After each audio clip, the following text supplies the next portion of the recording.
Okay, and so just to start out, like I said, Joseph and I will kind of try to take you from beginning to end. Oh, we got another admit here. Okay, um, and so we'll start out. You can get to Precision Campus a couple of different ways, but maybe the easiest to remember would be starting on the main website. You can head to menu and then down to info for, and then faculty and staff is us. And then under logins, you can find Precision Campus. So click that guy. And then the shortcut is, excuse me, just smc.precisioncampus.com. Like I said, if you can't remember that, it's easily navigatable from the website. I also turned on this trailing thing on my mouse here to kind of give a better illustration of where I'm clicking. So apologies if that's annoying to you.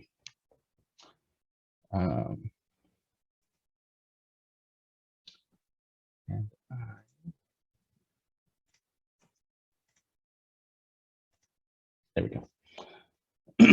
And so to log in, when you get to smc.precisioncampus.com, you'll see this login portal screen here. Click on the blue button, and then you just log in using your normal single sign-on that you use for most of your SMC logins.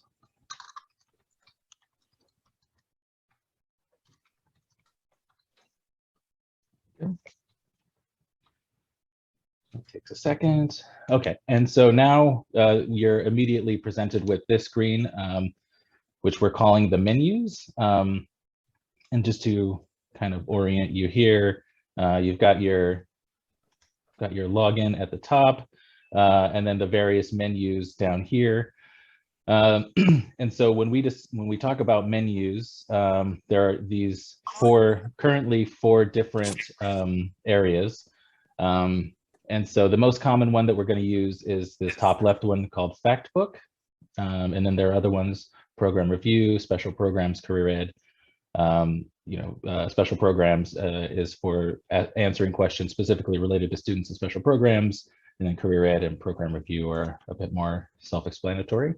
But today we're going to focus on this Fact Book menu here. So when you click on that menu, you're taken to this area that we're calling Reports. And so within this Fact Book menu, you'll see your listing of reports. And so each one has a slightly different purpose. And so, for instance, maybe the two most common would be these first two here, student headcount and student enrollment. The distinction between those being student headcount is a number of people and course enrollment is a number of enrollments. And that distinction is most important because a person can only be one person, but they could be enrolled in multiple courses at the same time. So you'll see, the student headcount for the college is usually around 30,000, and then the enrollment will be significantly higher than that. And so we have a few other things that are less commonly used and would maybe make more interesting to you if you are if you what am I trying to say? If you have a reason to use them, you'll know what they do. And so once we're logged in, in terms of orientation, I'll click on the student headcount. Excuse me. And so first off, once you log into the headcount, you'll see again about 30,000 students enrolled in the college. So you can tell by looking at this that you're looking at college-wide. You'll also see that it defaults to fall terms. So the purpose of these dashboards is to make comparisons over time, and fall is our most common comparison. So that's the default within most or all of these dashboards. Excuse me. And then so also the reports will have, typically when you start, they will have these bar charts so you can kind of quickly visibly compare. But they will also have tables down here that will tell you the same information, just in a tabular form rather than a graphical form.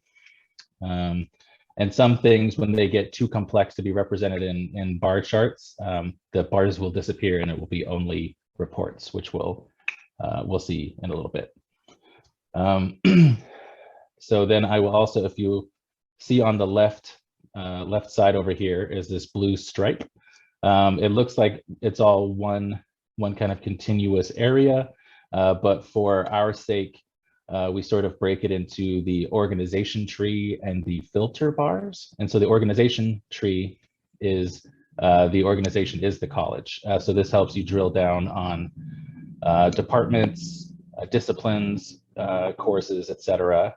And so you can, say if we want to look only at, let's say, business, then when you click on that, business becomes highlighted, so you know it's selected, but it also gives you this, it says business here, so you know what selections you've made in case you do like a screenshot or an export and you want to try to replicate it later. They try to put as many cues in here to help you kind of leave that trail of breadcrumbs back to recreate this. And so you can use the organization tree up top here to narrow down which areas you're looking at. And then I'll hide this just because it makes it a bit less cluttered. But the bottom half is the filter bar. And so this is where you will start to be able to drill down on demographics and other things that you might want to filter on. We got another admin. So yeah, so this is where you will see things like, gender, etc. So in this case, we're looking at business, and we are breaking the results out by gender. So that gives you this little clue down here, but I mean also that you can tell when it says male, female, unreported, we're probably looking at gender. One other thing, just again by way of navigation, these little check marks tell you which fields are being included in your table. And so you can click on one to choose it, or if you hold down Control and click one, it unchooses it and leaves everything else. Again, we'll hit on that again in our example. I just wanted to kind of walk you through what Precision Campus looks like, so that when we're doing the examples, it's not all brand new information. So I'm gonna move on to exercise 1 right now, but I wanted to show you one last thing that is useful. So in the top right here, you see this little 2 arrows in a circle here. So if you start changing filters and selections and things and you get a little bit lost, or you just want to start from scratch, you can always hit this filter and it takes you back up to the top and everything is reset. I think someone might be unmuted, so if you guys wouldn't mind checking that. Oh, thank you. So, okay. Now that we've kind of taken a quick look through Precision Campus, I'll start on exercise 1. And so the example on exercise 1, the scenario given, and so we have a walkthrough document that we will share with you. If we haven't already, we'll email it to everyone who's here. And so the scenario says, as the chair of the business department, you are interested in expanding online or distance education course offerings. You want to understand the historical trends in terms of the percentage of students in your department who were enrolled in at least one distance education class. Because there is a policy that allows international students to enroll in only one online term, you would like to exclude this population from the data. So now we'll walk through what it would look like answering the question, what is the percentage of business students enrolled in at least one distance ed class, excluding international students? So we'll go back again. We're at the top. We'll use the fact book menu, and from that we will use the student headcount report, because we're looking at number of people, not number of enrollments.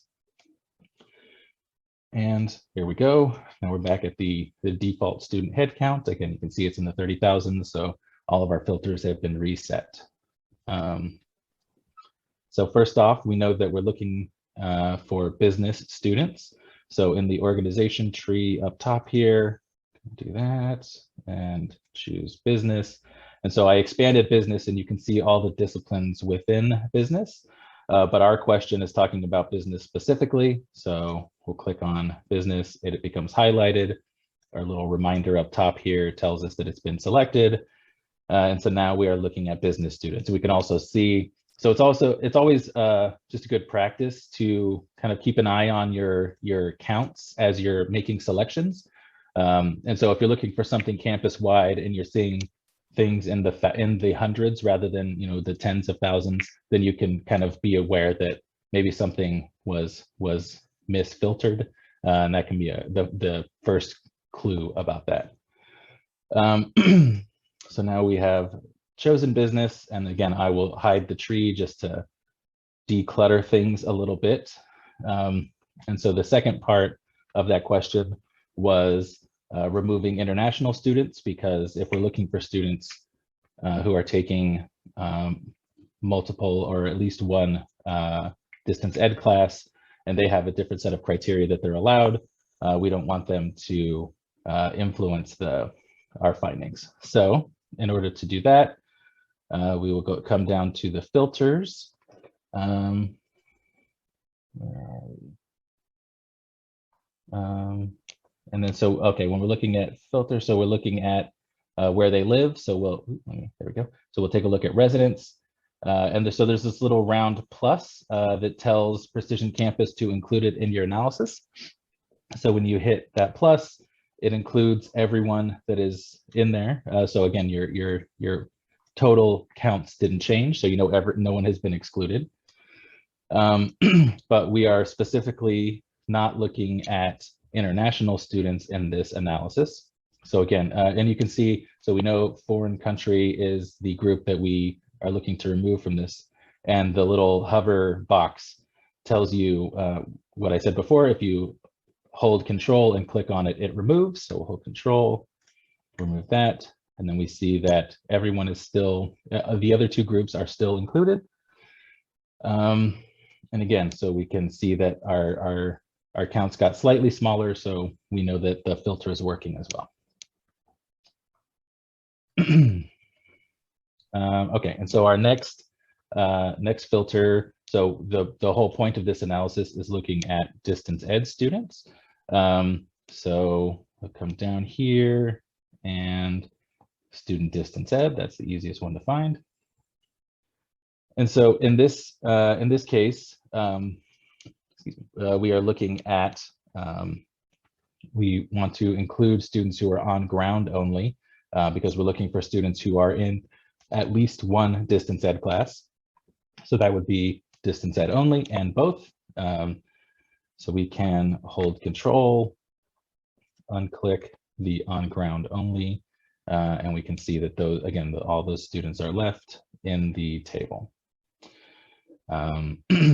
So now we know that we are looking again at business students, distance ed only. And then, so the last part of our question was so we have counts, which is helpful, but our question specifically was about percentages. So one more piece of functionality in Precision Campus is using the percentages. And so in this section, we have our display options. We have numbers, percentages. We can look at bar charts, line charts, and then what's that, horizontal bar charts. So again, we can come back to these different forms of display. But what we are looking at is percentages. So we told it we want a percentage, and now we come, there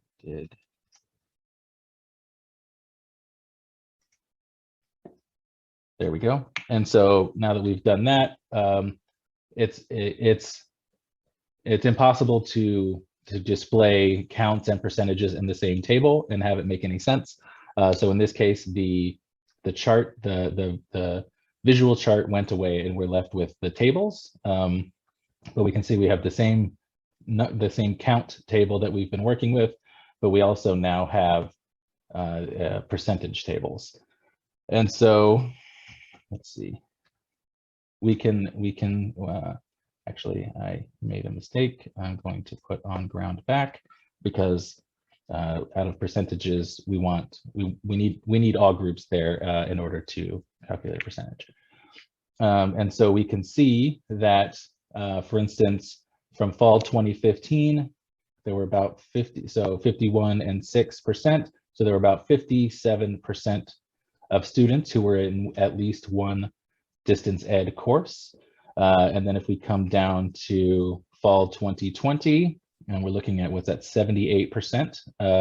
So there was an increase of 20-ish%, 21% from fall 15 to fall 20. So from that we can conclude that the number of students who are enrolled in at least one distance ed course have been increasing since fall 2015. And so that was this exercise. I will hand things off to Yosef, but first, does anyone have any questions about what we just went through?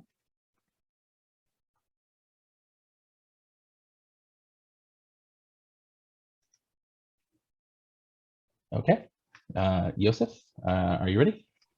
Yes. Share screen.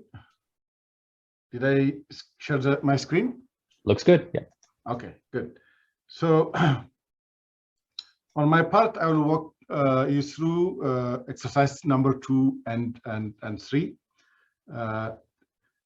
Exercise number 2 is about course success rate in the organic chemistry course series, disaggregated by race and ethnicity, gender. Here, what we'll do is I'll show you how you can pull multiple units, like multiple courses at a time instead of just one course at a time, and also how we can use multiple filters like race, ethnicity plus gender at the same time. And also I'll show you how you can save the report that you generate if you want to use it for in the future. So let me read the scenario, or let me, okay, I can share it also in the chat.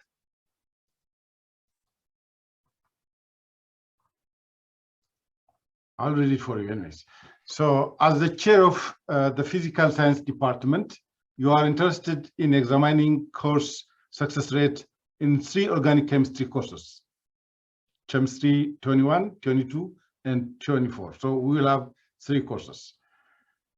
You have used the Precision Campus tool to find course success rate for a single course, like the distance education that we have seen earlier. But you want to see course success rate for 3 courses at once for the fall 2020 term. Instead of the 6 terms, you just want to see only for 1 term. In addition to support your department equity effort, you want to disaggregate the data by both student, race, ethnicity, and gender.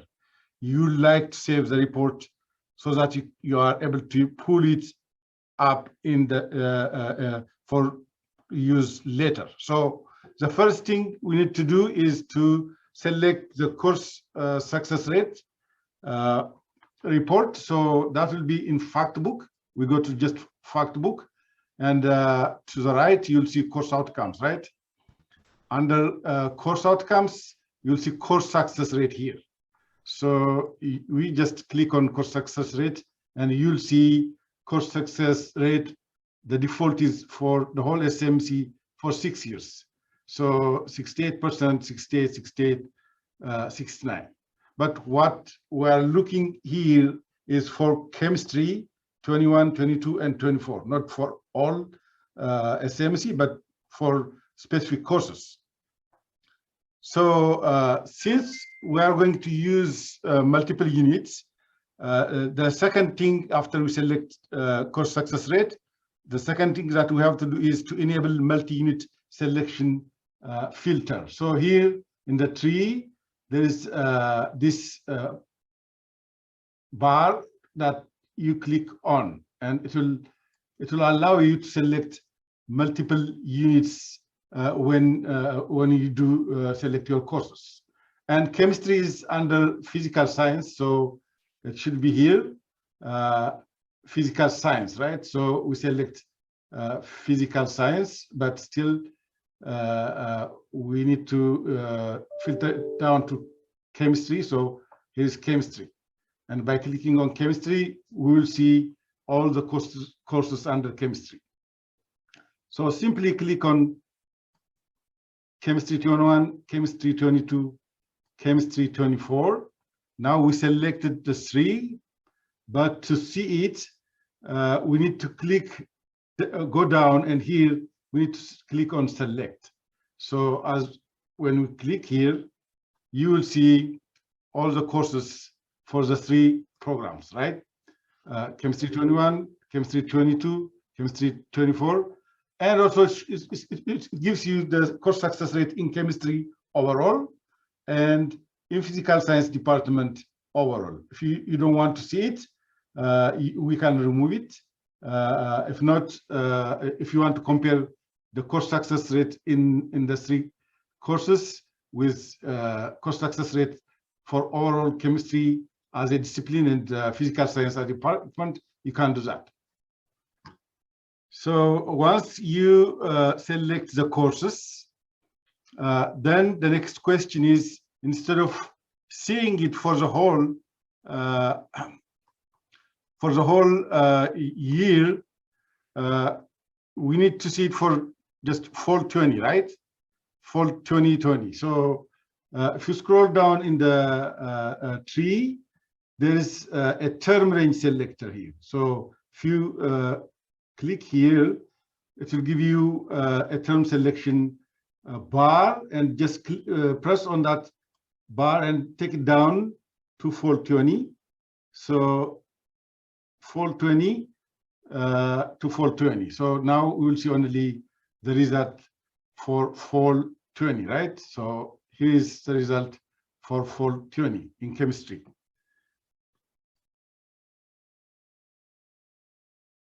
And then we are left with selecting, disaggregating the result with the variables that we want to see. So here we would like to see the variable in terms of gender and in terms of race, ethnicity. So we'll scroll down and select race and ethnicity. So if you click on this plus sign, it will add race and ethnicity to our selector.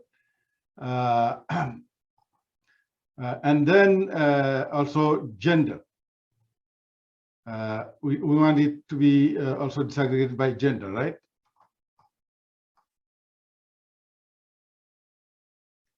It's not doing it because I didn't select.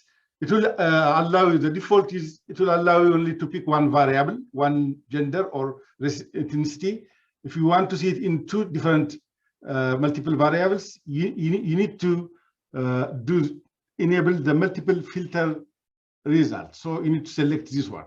So now if I click on race, ethnicity, then I'll be able to see both variables here. So here is chemistry, females, and females disaggregated by race and ethnicity.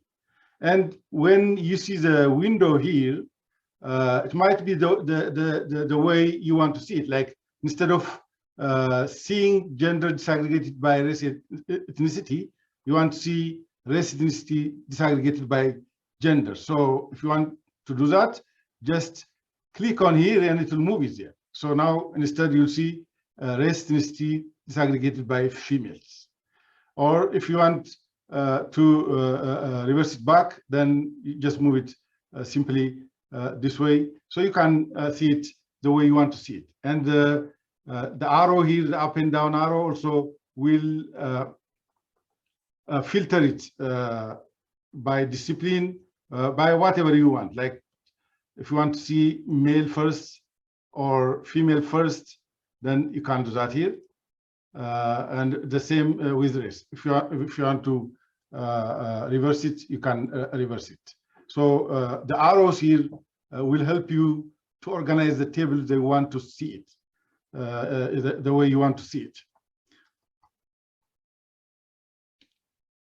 So now we have our table, and I think the final task is to save this report for future use. So if you look at here, there's a save button. Just click on that save button, and here you can say course success rate.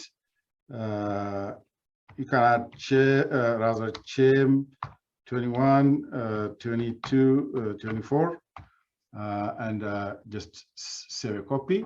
So it will be saved there. So when you want to see it later, you'll see the saved report here for future use. So if you click here, you can open the report if you want to open it later on, or if you come back to it tomorrow, instead of doing everything starting from scratch, you have the saved report here. You can just pull the saved report here.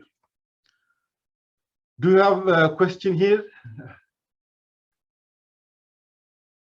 Are you okay?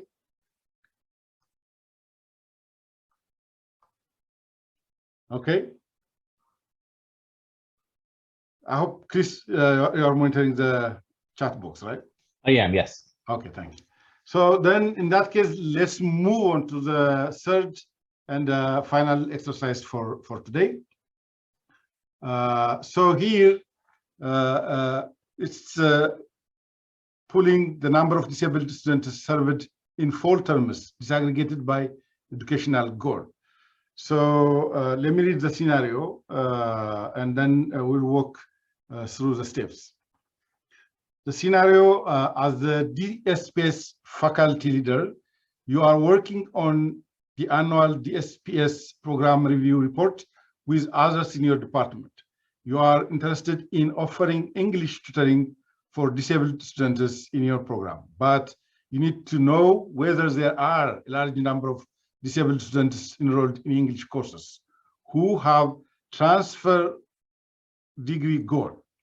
You want to share the data report with your colleagues who are collaborating on the program review report with you. So here we are looking for DSPS students enrolled in English programs, and specifically we would like to see how many of them are planning to transfer, have a transfer goal. So once we know them, then if we have a good number, then we will start English tutoring program for them. If not, we won't start it. So how can we produce that data from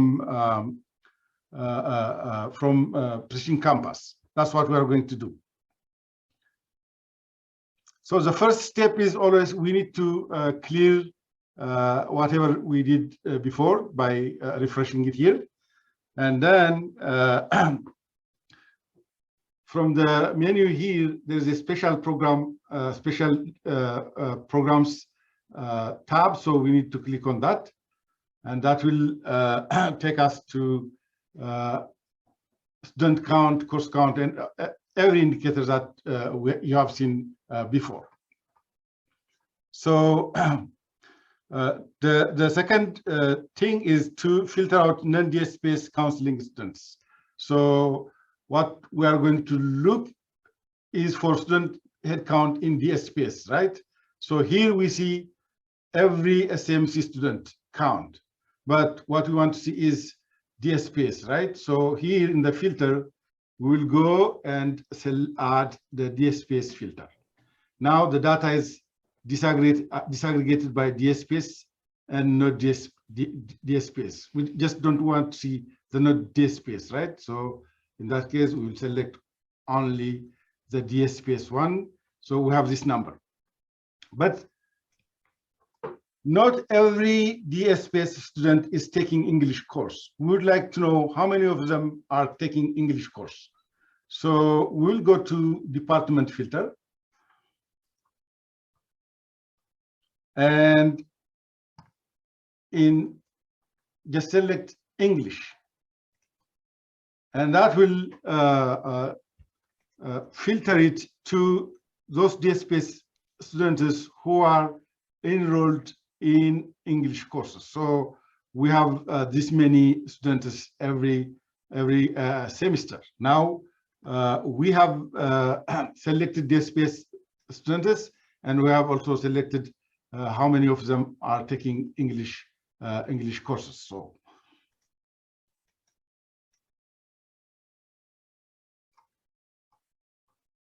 then we want to know also, okay, we have the total number, but we are not interested in every DSPS student. What we are interested is in those students who are taking English, with transfer goal, right?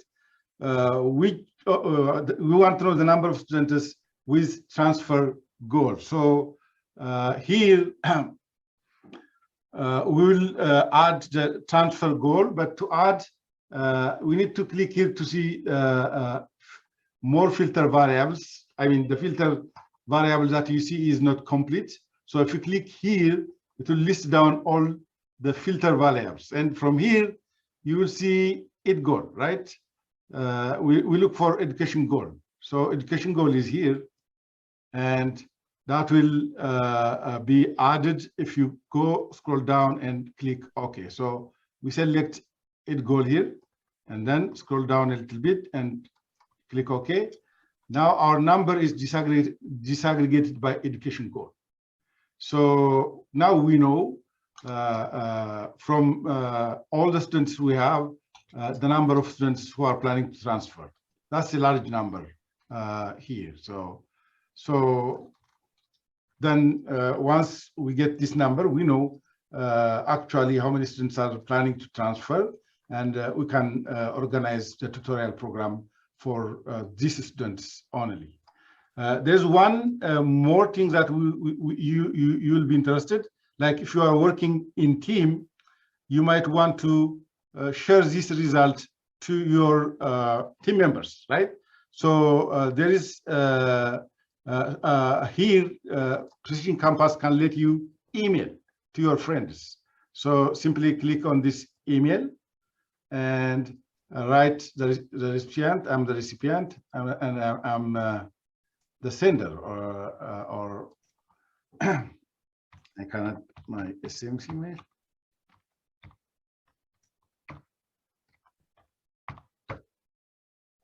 And you can add a blurb like the follow or typed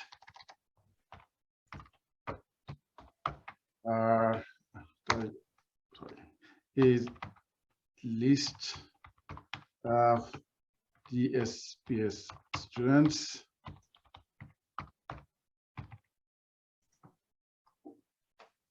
and that will send the email to your intended recipient. So you can really produce a report, download Excel file, download PDF file here. If you want to download the report, you can download it. You can download it to CSV, like the one I'm doing now, or you can email it, or you can save it for future use. If you have a question, let me know. Back to Chris. Hello. Sorry, I got behind on questions a little bit. It froze and it wouldn't let me type or do anything, so I had to leave and come back. So I think there were two questions. The first one that I got was on directing where reports are saved. I don't think you can. I think it varies by browser, but when I have saved, it has not allowed me to direct it. It just defaults to where your browser saves. So most of the time, for most of us, that's just in your downloads folder. But it doesn't give you the option that you sometimes see to like choose, desktop or a specific folder or something like that. So it just goes to the same place that when you're downloading anything within your web browser, it just defaults to that same folder. The other question was on saved reports. Joseph, would you mind stop sharing for a second? Oh, sure. I'll walk us through that. second.